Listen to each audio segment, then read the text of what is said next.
Olá pessoal, sejam todos e todas muito bem-vindos a esta aula de filosofia e hoje nós vamos compreender a segunda parte da filosofia medieval, né? Vamos compreender então um pouquinho aí sobre o que foi a escolástica e sobre as contribuições de São Tomás de Aquino, né, para essa segunda parte de concretização daquilo que nós estamos chamando aqui de filosofia medieval ou de filosofia cristã, tá bom? Bom, para a gente poder compreender a escolástica, né, a escolástica é um movimento já de amadurecimento da filosofia cristã, que vai compreender aqui a chamada Baixa Idade Média, né, ou seja, o finalzinho da Idade Média, que está ali entre os séculos 9 até o século 16. Né? Pega lá o finalzinho mesmo da Idade Média, já o inicinho da modernidade. Em todo ele nós compreendemos a chamada Baixa Idade Média. Do ponto de vista histórico, é importante a gente compreender o seguinte.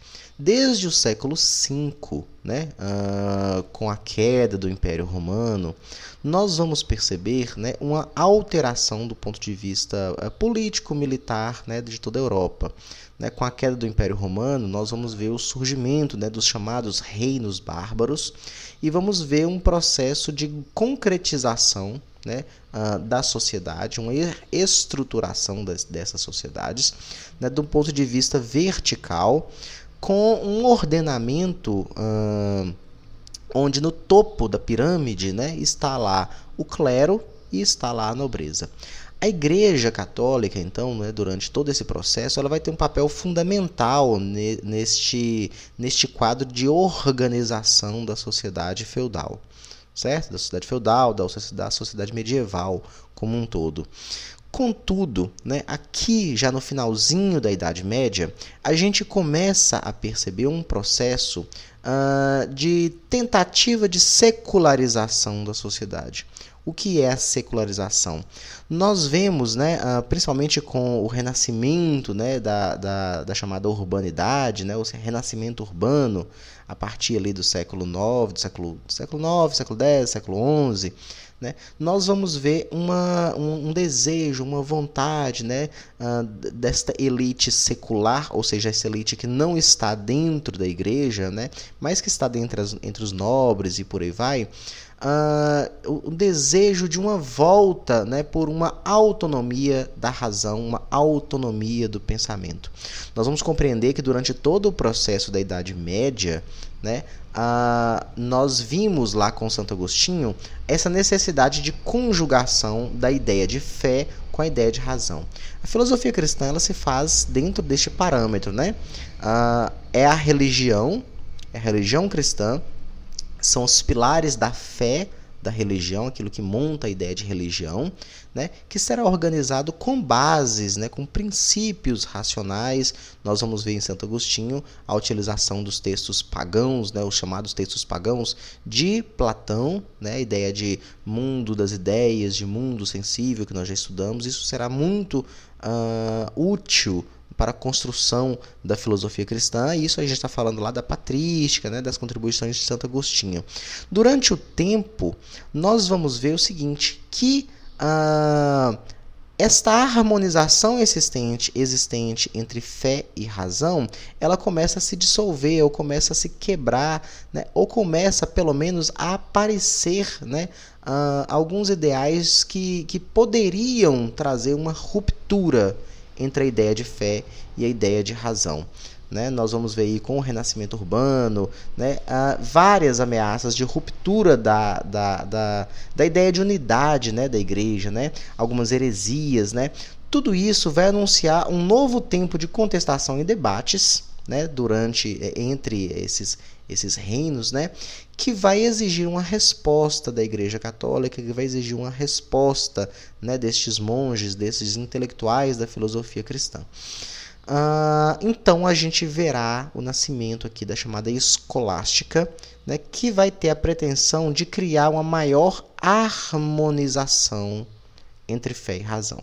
Nós vimos lá na patrística nós veremos que fé e razão serão conjugadas. Santo Agostinho vai trazer, né, esta ideia de razão, a utilização da razão, com textos dos filósofos gregos, né, sobretudo Platão, para auxiliar a construção dessa filosofia cristã. Sempre entendendo, obviamente, que a razão deve servir à fé, deve servir à teologia. Aqui na escolástica, por causa das ameaças de ruptura, nós veremos uma harmonização, né, ou desejo, né, desses padres, desses monges, de harmonizar, de criar laços mais duradouros entre a ideia de fé e razão, e obviamente a igreja, né, deter um poder maior sobre isso.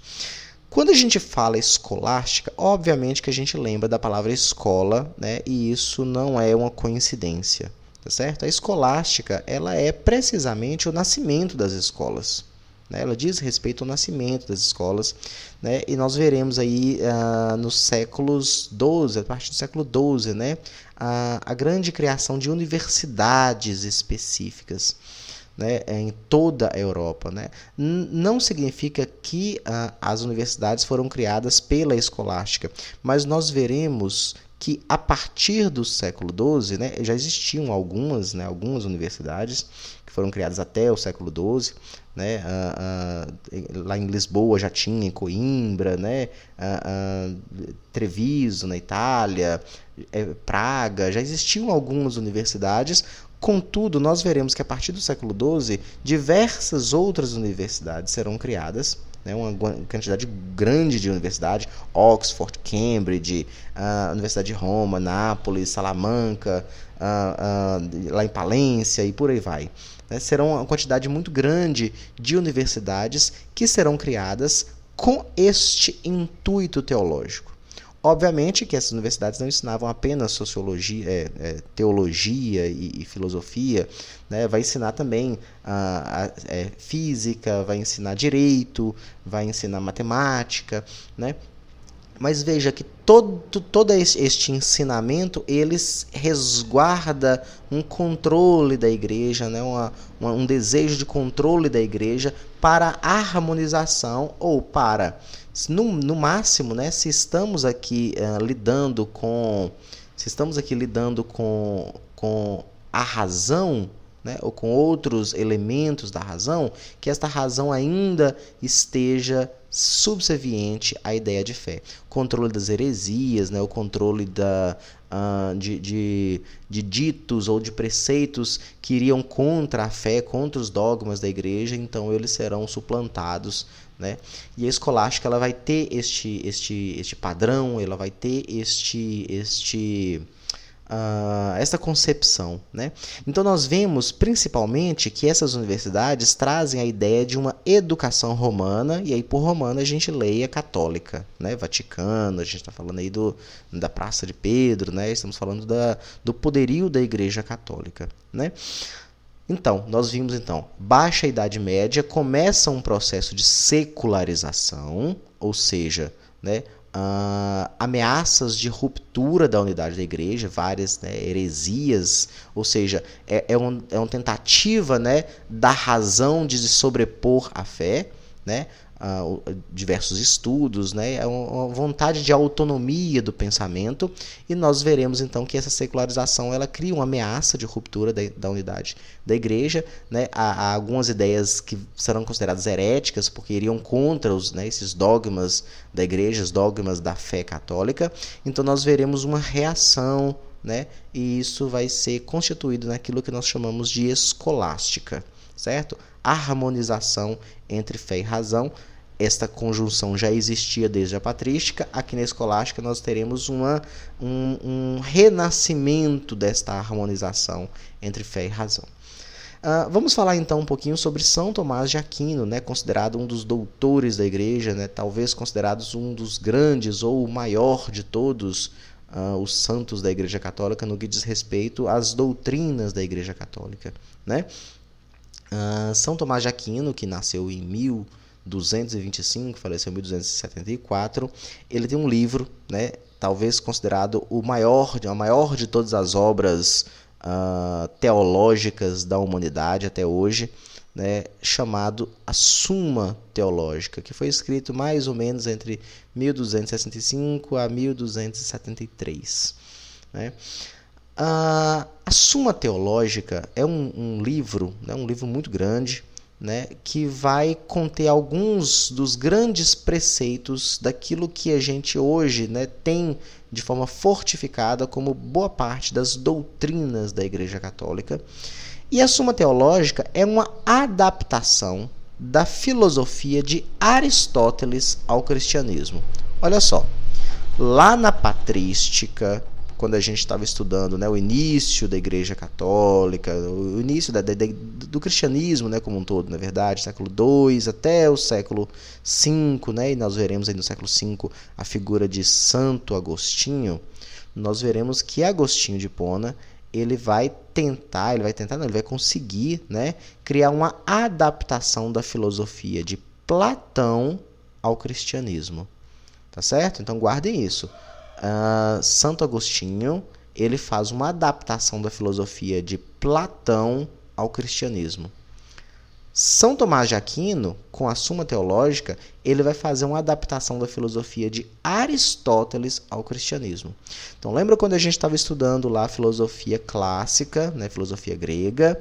Nós estudamos lá Sócrates, né, vimos lá os sofistas, vimos Platão, vimos Aristóteles. Estes dois últimos autores são importantíssimos aqui durante o estudo de filosofia medieval, de filosofia cristã também, né? A influência de Platão nos escritos de Agostinho e, finalmente, a influência de Aristóteles nos escritos de São Tomás de Aquino, né? Esta obra, né, Suma Teológica, que cria essa adaptação, né, ela traz a ideia de que o conhecimento de Deus, de que é possível conhecer a Deus a partir dos sentidos. Olha só, né? Aqui a gente já começa a enxergar a filosofia de Aristóteles. Vamos lembrar? Né? Lá em Platão, quando a gente estava estudando filosofia clássica, né, Platão traz a ideia de mundo das ideias e o mundo dos sentidos, né? Que ele faz lá a famosa, né, alegoria da caverna, né, o mito da caverna, né? Nós viveríamos neste corpo que representa, né, a caverna, que representa os sentidos, né? E tudo que a gente percebe pelos sentidos, né, pelo olhar, pelo paladar, pela visão, pela audição, seriam cópias imperfeitas, representações imperfeitas de uma ideia perfeita, né? Ou seja, o conhecimento para Platão estaria no mundo das ideias, né? Um mundo primeiro, né, que seria o mundo das ideias. Para eu conseguir conhecer, atingir o conhecimento, eu precisaria acessar o mundo das ideias. Quando Santo Agostinho faz uma adaptação da filosofia de Platão para o cristianismo, né, ele vai colocar essa alusão, como se o mundo das ideias fosse o reino de Deus, né, e o mundo dos sentidos fosse esse mundo, né, esse mundo sensível seria o mundo aqui onde nós estamos, que nós precisaríamos renegá-lo. Né, a ideia de renegar o mundo real, o mundo sensível, né, e olhar para o reino de Deus, olhar para algo que é imaterial, olhar para algo que é infinito, olhar para algo que é perfeito, né? Então, nesta primeira filosofia cristã aqui, né, com Santo Agostinho, nós temos a figura de Platão, né? Conhecer a Deus, então, seria acessar o mundo das ideias de Platão. Conhecer a Deus, né, é vislumbrar a perfeição de Deus. Só seria possível conhecer a Deus olhando para essa infinitude. Isto em Platão, isso na adaptação que Agostinho faz de Platão para o cristianismo. Aqui em São Tomás de Aquino, né, há uma inversão. A inversão por quê? Porque quando a gente vai lembrar da filosofia de Aristóteles, o que Aristóteles faz? Aristóteles ele vai fazer uma análise contrária à análise de Platão. Lembra? Aristóteles despreza esta concepção de mundo das ideias e ele diz que, né, a essência das coisas é possível de ser percebida aqui no mundo sensível, né? É observando as coisas reais, né? É observando o movimento, ato, potência, é que nós percebemos que todas as coisas carregam consigo a essência delas mesmas. Então, a partir da observação, né, a partir dos sentidos, a partir da experimentação, é que nós conheceríamos a essência das coisas. Ok, São Tomás de Aquino está fazendo uma adaptação dessa filosofia de Aristóteles, né, para o cristianismo, e ele está dizendo, é possível conhecer a Deus aqui neste mundo terreno, né? Vamos lembrar, né, tem sempre que fazer esse link, eu vou ficar clicando nessa tecla aqui, mas é porque ela é importante, né? Aqui, durante a escolástica, durante essa segunda parte da filosofia medieval, há uma tentativa de harmonização entre a ideia de fé e razão, né? A ideia de heresia, existe uma vontade de autonomia, um desejo de autonomia da razão frente à fé, né, dos indivíduos, né, uma vontade de secularização. Então a Igreja Católica vai reagir a isso e tentar uma reharmonização entre fé e razão.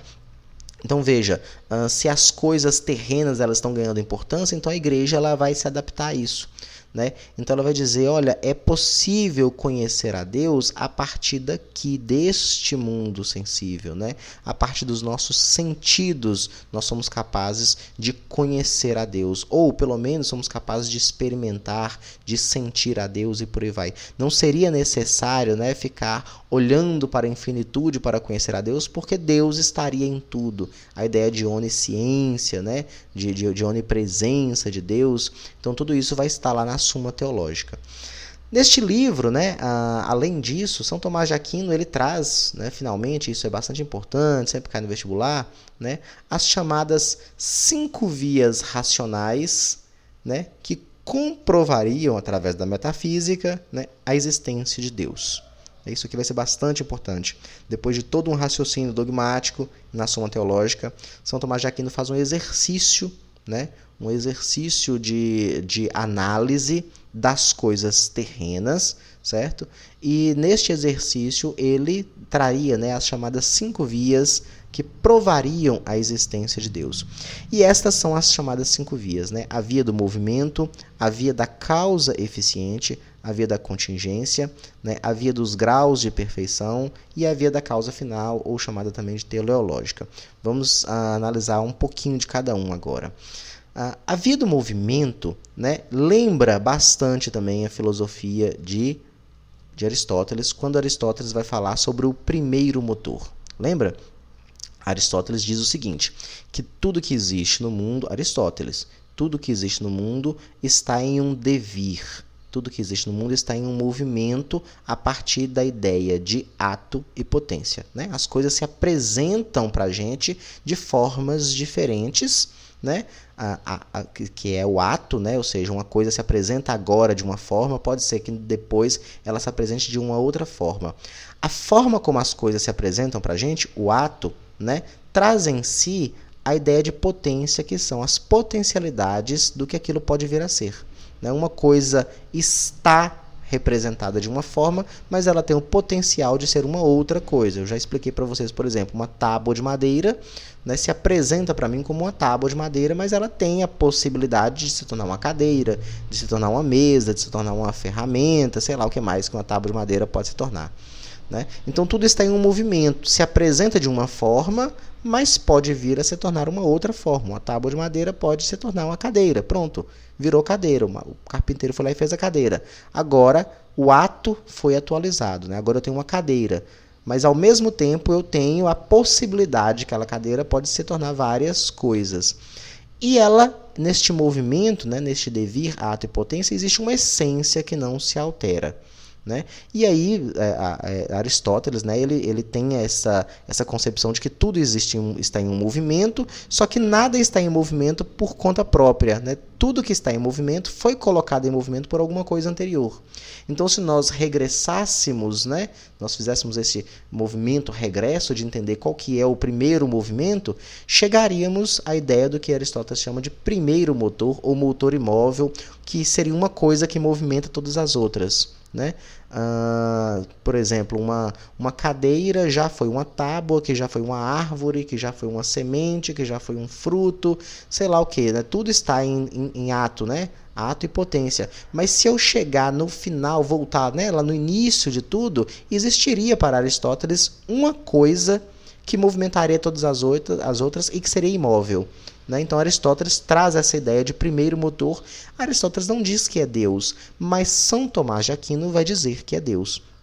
Essa ideia do movimento das coisas, né? Tudo está em um movimento, mas se nós regressássemos, né, voltássemos, né, correríamos o risco de enxergar um movimento infinito que seria algo impensável. Então, São Tomás de Aquino vai dizer, né, deve existir alguma coisa que movimenta todas as outras, né, um primeiro movimento de tudo, né, e ele vai dizer que esta coisa é a prova da existência de Deus, né. Então, se tudo no mundo, ou seja, as coisas que eu estou observando estão em movimento, né, é porque elas foram colocadas em movimento por um ser superior, por algo superior, por algo primeiro, e este algo primeiro seria Deus. Então, seria a primeira, né, das vias racionais de entendimento da existência de Deus. Note, né, não é um exercício mental o que Tomás de Aquino está fazendo. Tomás de Aquino está trazendo esta concepção racional a partir da observação aqui do sentido das coisas. Ele está observando, tudo está em movimento. Um fruto já foi, né, o caso que eu coloquei aqui, né, uma cadeira já foi uma tábua, que já foi uma árvore, que já foi uma semente, né, que já foi um fruto, que foi outra árvore. Ou seja, eu estou observando as coisas como elas são, estou vendo que elas possuem um movimento, certo? Mas nada se movimenta por conta própria, né? Tudo é movimentado por um algo primeiro, né? E se eu for voltar no tempo, né, voltar infinitamente, eu chegarei a um ser superior que movimentou, que deu início a tudo isso, né? Então, isto seria uma das provas da existência de Deus. A segunda das vias racionais seria a chamada causa eficiente, né? Por causa eficiente, São Tomás de Aquino ele está tentando trazer a ideia de justificativa, né?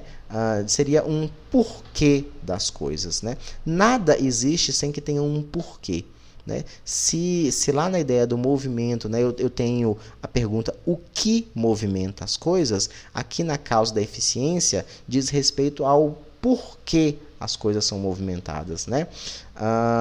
Nada pode ser causa de si mesma, né, senão seria anterior a si mesmo. O São Tomás de Aquino vai colocar aqui, né? Eu estou lendo para vocês, né? Por não poder seguir um processo infinito, é preciso admitir uma causa primeira que não é causada. Então, esta causa primeira seria Deus, né? O porquê das coisas. Deus saberia o porquê, né? Nós entendemos que as coisas acontecem e que as coisas têm uma eficiência. Existe um porquê das coisas, né? Mas este porquê, aliás, o que causa, né, essas coisas é anterior. Tudo existiria para Aristóteles e para São Tomás de Aquino aqui, né? Tudo seria consequência de uma causa, né? Uma causa, nessa ideia mesmo de movimento, né? Uma causa promove uma consequência. A consequência das coisas, ou seja, a justificativa das coisas, seria uma causa primeira. Se eu voltar ao infinito, tem que existir uma causa primeira, tem que existir um porquê, tem que existir um desejo, né? Uma atitude primeira, né, que promoveria este próprio movimento que foi colocado aqui no início. Então, a causa eficiente das coisas seria Deus. Não daria para a gente voltar ao infinito, né? A terceira, né, das 5 vias racionais seria a via da contingência. A contingência, ela diz respeito ao seguinte: tudo tem uma forma, né? Tudo tem um formato, tudo tem uma... Se a gente for observar o mundo, observar os animais, observar as plantas, os minerais, né? Todas as coisas elas existem dentro de uma contingência, de um formato. Por que a pedra é daquele jeito? Por que a árvore é desse jeito? A folha, né? Eu tenho certeza que nós já nos pegamos pensando, né, na perfeição das coisas. Olha, eu tenho veias no meu corpo, essas veias elas transportam o sangue, que levam oxigênio, que levam os minerais para poder nutrir todo o meu corpo, né? Uma árvore, as folhas caem no outono, né, e ressurgem na primavera. Sei lá, né, a perfeição das folhas, né, tudo tem um formato específico, né, e nós pensamos assim, quem planejou isso? Né? Será que existe algum arquiteto universal que planejou isso? Porque as coisas são muito perfeitas, tudo é muito perfeito, cada coisinha, cada minúsculo pedaço do meu corpo, né, tem um porquê, existe um porquê de ser assim. Outro animal já é diferente, um cachorro já é diferente, um pássaro já é diferente, né? sei lá, o pica-pau tem aquele, o bico dele é fininho porque dá para poder, né, ir lá e pegar o inseto dentro da árvore, né? Obviamente que hoje a gente já, né, tem a teoria evolucionista, né, de Charles Darwin. Aqui, São Tomás de Aquino está falando bem antes disso, né? São Tomás de Aquino está chegando a uma análise que diz: tudo é muito perfeito. Todas as coisas, né, tudo tem um porquê de ser, né, as pedras, os minerais, as plantas, os animais são diferentes, tudo tem um porquê. Então é impensável, né, imaginar que não exista um ser superior que planejou, que arquitetou, que construiu tudo isso, né? Então, se a gente voltar nesta ideia de perfeição, nessa ideia do porquê das coisas serem como são, nós chegaremos à ideia de Deus. Seria uma das 5 vias racionais que provariam a existência de Deus na Suma Teológica. Depois vem a ideia de graus de perfeição. Veja, eu só sei que uma coisa é ruim se eu tiver uma ideia do que é bom. Eu só sei que uma coisa é pequena se eu tiver uma ideia de algo que eu possa comparar, né? Se eu fizer um risco aqui para vocês, né, pegar o gizinho aqui, fizer um risco aqui e perguntar para vocês: esta manchinha que eu fiz aqui, ela é pequena ou ela é grande? Ora, eu preciso de algo para eu comparar, né?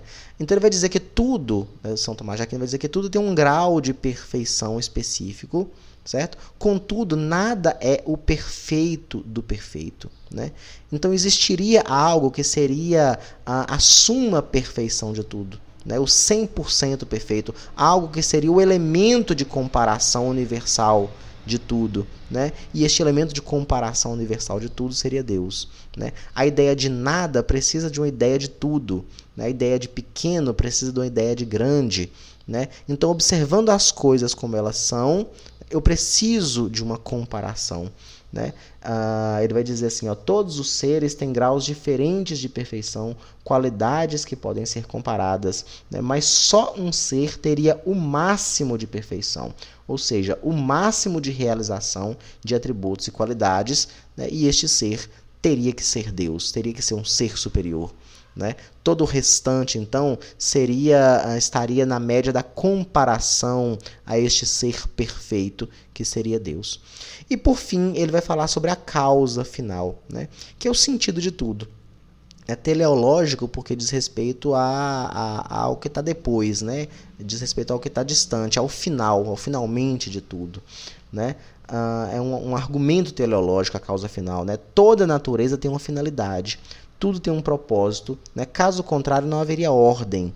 Deve haver uma inteligência ordenadora, que é Deus, né? Então, por que eu existo? Por que eu estou aqui? Eu nasci, estou vivendo a minha vida, eu vou morrer, né? Eu terei filhos, meus filhos vão ter uma vida, vão morrer. Por que as coisas acontecem? Por que de fato existe tudo? A gente falou lá sobre as plantas, sobre a perfeição das plantas, dos minerais, dos animais, né? Mas por que tudo isso? Por que tudo isso existe? Deve existir uma finalidade final, certo? Deve existir alguma coisa que ordena isso, que dá sentido a isso. Será que a vida nós somos só reações bioquímicas, né, por acidente? Será que existe um acidente?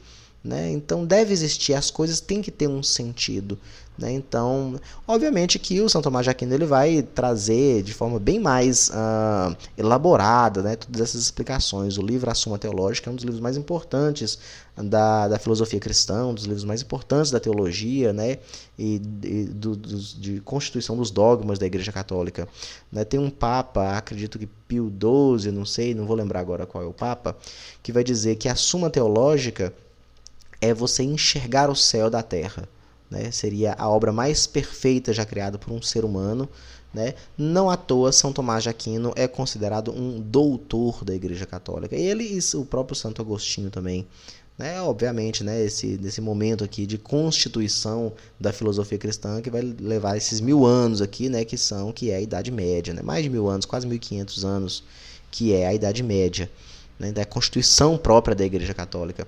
São Tomás de Aquino é considerado um dos grandes, né, talvez um dos maiores doutores da Igreja Católica por causa disso, por causa desse livro. E o livro é um livro denso, é um livro, né, grande.